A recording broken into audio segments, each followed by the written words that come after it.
你冇法知道我嘅痛苦㗎，捱生捱死，做嘢做到咁辛苦，出雞碎咁多糧，飽你唔死，餓你唔親咋。我而家每個月供樓啊、還債都差唔多6位數字嘅，總之喺度生活唞啖氣都要錢嘅。我唔係同你講笑㗎，你唔好睇我風風光光啊！我袋而家1個仙都冇㗎啦。你仲後生，有理想係啱，但係當你好似我屋企咁嘅環境，咁需要錢用，而我乜都唔識，乜都冇，你就知道錢係幾咁重要。我38歲啦，我唔生冇得生啦。冇錢啊，冇錢啊，邊有錢養啊？生咗出嚟。我今年38歲啦，乜乸都冇，打份牛工，不知所謂。你第一日做人咩？點解俾人恰㗎啦？呢條係千不變嘅定律。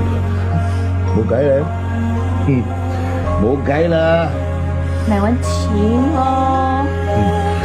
就係冇錢。錢唔係萬能，不過冇錢就好頭痕。有錢你喺屋企就孝順，冇錢你就喺度作孽。有錢啊，地獄變天堂；冇錢成世都咁彷徨。如果我哋可以攞咗啲真嘅銀，咁我哋亦都可以做個真嘅人啦，係嘛？公平，公平唔係我哋啲窮人講嘅。努力，奮鬥。